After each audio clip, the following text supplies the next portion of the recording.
of a solid, that was solid. center mass on that one. Hey guys, it's Dorr and Coach again with Tactical Hyve, and we're going to continue down our journey of that retro training origins. If you haven't seen our previous videos, when the 1911 and revolvers, go ahead and check those out. But today it's all about long guns. And by that mid 20th century, we're kind of focusing in on World War II and a little bit of what came after it, in those golden years. But, rifle marksmanship kind of was then what it is now. The static, plain Jane, prone, kneeling, standing rifle marksmanship, that stuff really hasn't changed all that much. It's all about just familiarizing yourself with the equipment and what its capability is.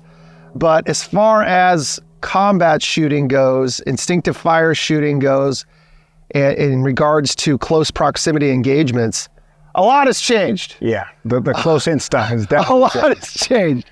And we came across this clip, some video we found. We think it is, World War II time period of, I guess retention shooting, close in, combat shooting, whatever you want to call it. CQB with a bolt gun. I mean, yeah. And this is decades before anybody put those three letters together. True. In regards to fighting up close. But as you can see, they've got this thing tucked into the hip. They've got it, they're retained as best they can, and they are literally shooting a bolt action from the hip. Not even a tab. I mean, it's pretty no sights. Yeah, no sights, no anything. So we're gonna go ahead and give this a shot. We're just gonna do a clip of 5 and see what happens. This is a Mauser, but it's been rechambered in 308. We're gonna be shooting 308 rifles today. And it is the same Mauser action as you're gonna find on any of those period correct American or even British. 03 Springfield, anything, yeah. Yeah, they're all running that same Mauser action. So in the videos, they got 03 Springfield. Yeah. But yeah, this, they had to pay, they got sued for. Yeah, so it's the same. All intents and purposes, it's the same gun. I tend to like this one a little better, but that's just me. But all right, let's give it a shot. Or let's go 5 shots. 5 shots. See how it goes. What do you got? Up next.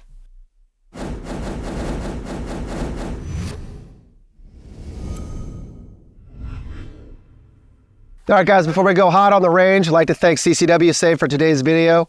God forbid, if you ever have to defend yourself or a loved one, there's going to be a second fight post-incident coming at you. It always happens, and, you can only be so ready for it. Go ahead and check out CCW Safe in the description below, because these guys have it down to a science, all right? They will pan-select your legal team and send out representatives to do an independent investigation on your behalf if necessary.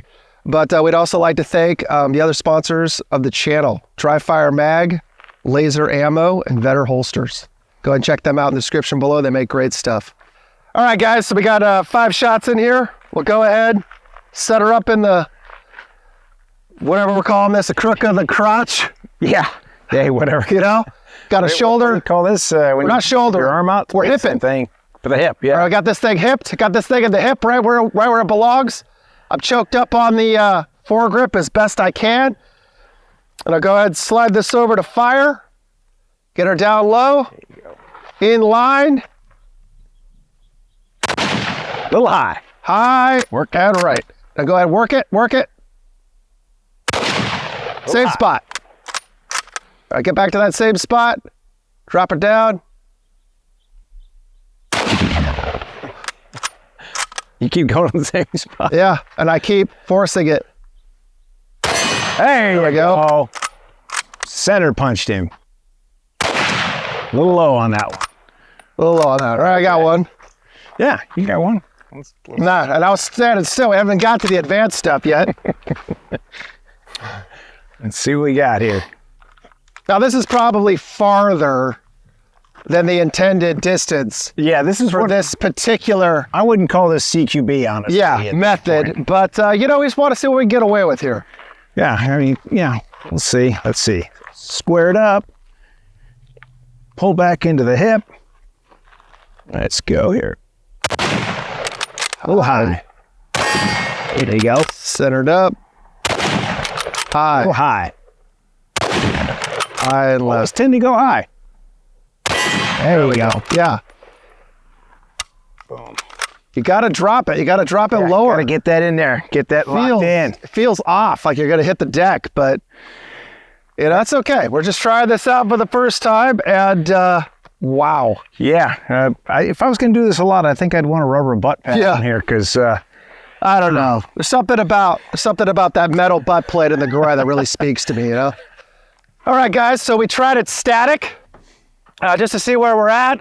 A lot harder than it looks, you know. Yeah, we're probably a lot farther away than the instructor who's, you know, the clip that you're watching intended us to be, but that's okay. You know, we just want to kind of see what we can get away with. But you also can see that he's shifting. He's shifting this thing almost like a turret of a tank in a way.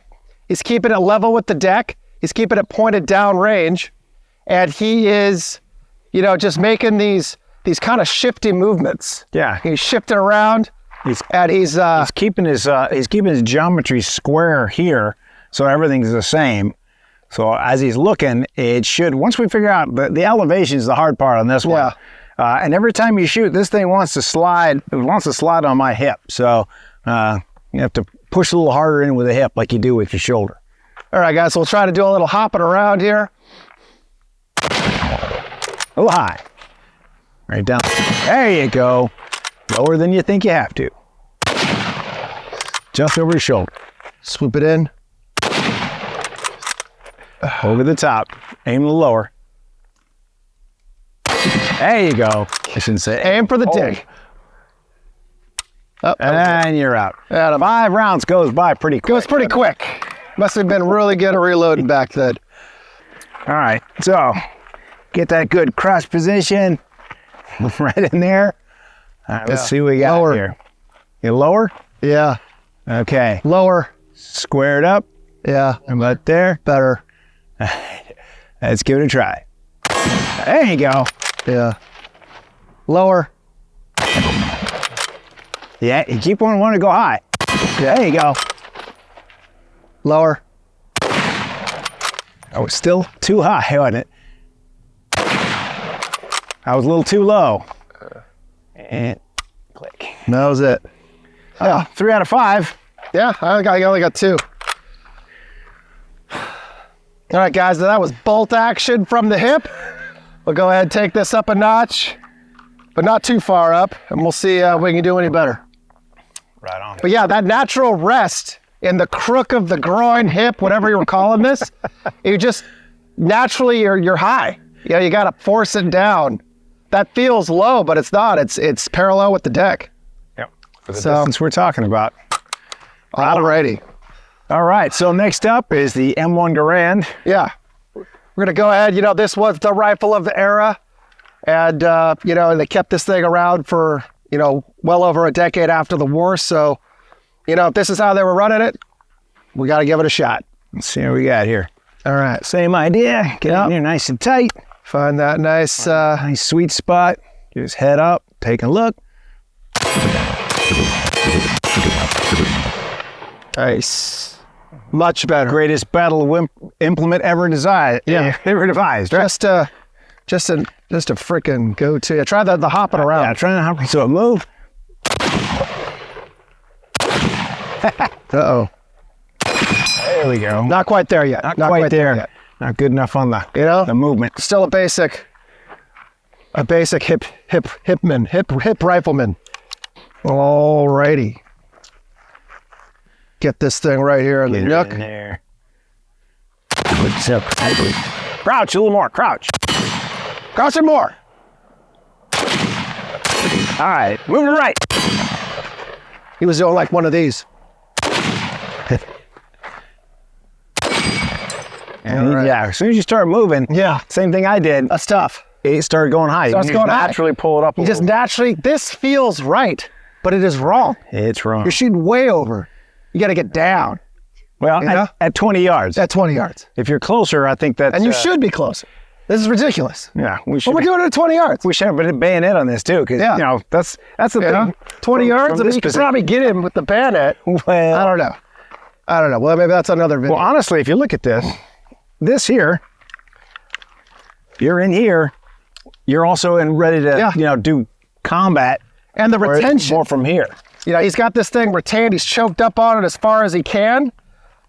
And so this is, you know, really more designed, as you can see in the clip, it's you know, 4 close quarters. Yeah, and honestly, that little bit of elevation as the guy gets closer, Oh, yeah. it's gonna You're gonna line it up as he gets closer. it's not gonna mean as much. Yeah. Right But on. yeah, all in all, cool, because up close with a primary hip fire remained very common. In the you know, decades later, they were still teaching it. You know, Yeah. I mean, we both had official instruction in the military in regards to instinctual fire.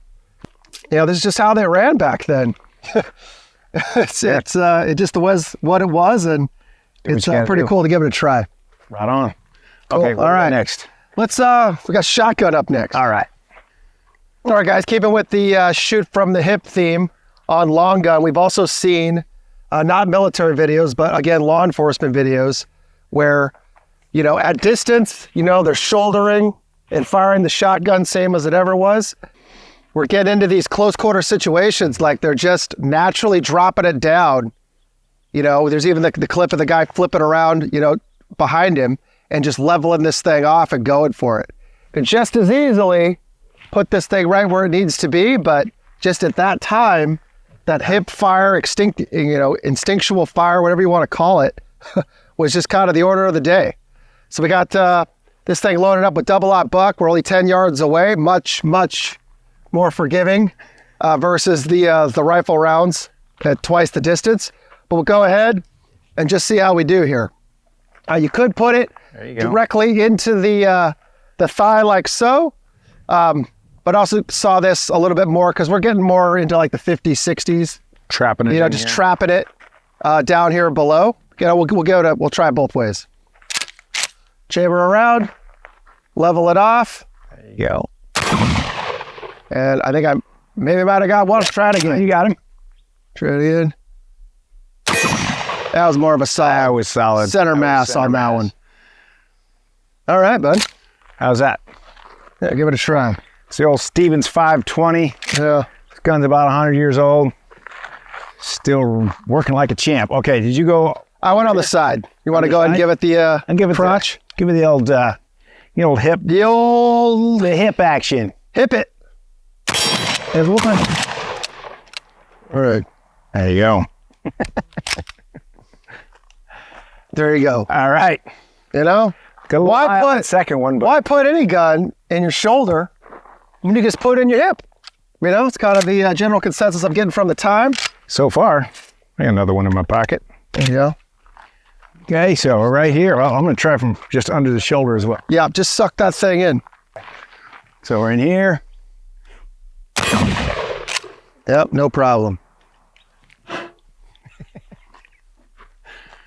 Awesome. Nice. Yeah, much more forgiving, much easier to do. Again, guys, we're just, you know, pulling these things out of mothballs, loading them up and going for it. And without, so good. yeah, so far so good. You know, as we get deeper and deeper into this kind of retro training origin stuff, as unorthodox by today's standards as this is, I mean, it works. You know? Hard to argue. You're not going to see it in any of our classes, but it definitely works. That's hard to argue with. Cool. All right, guys. So that was our video, our retro training origins video on hip fire. Yeah. You know, way back in the day, you know, things started getting up close in that conversation distance realm. Mm-hmm. Shouldering weapons just wasn't enough. They were freaking literally hipping weapons. Yeah, if all you got's a long gun, you have to find out a way to make that shorter and then work the action. So pump action, bolt action, or semi-auto. Semi-auto. All seem to work pretty well. Yeah, so, you know, again, we just wanted to try this out. And honestly, I was, again, pleasantly surprised with how well we did, seeing as, you know, we just saw this on YouTube and thought we'd give it a try. Figure with a little bit of training, we might actually get kind of good at this. Yeah, I think if you actually spent a day, like, training on this, it might actually work, but I'm not emphasizing that or recommending that to anyone. No. But anyway, just fun, you know, throwback day at the range. I think obviously the shotgun, we have the distance from 20 to 10 yards and we were shooting buckshot, so that was super easy. But on the rifles, definitely took some getting used to. We were definitely, natural point of aim was high and then some. So as soon as we got that worked out, things got a little bit easier. Yeah, had we been at closer range, I think there would have been a... Yeah, and again, we're shooting steel, so we want to stay a safe distance away, keep the cameras a safe distance away, etc. But all in all, a good day, good trial, and we're going to do at least one more of these, if not more than that, in this retro line, so we'll see you next time. This is Dorr and Coch, out.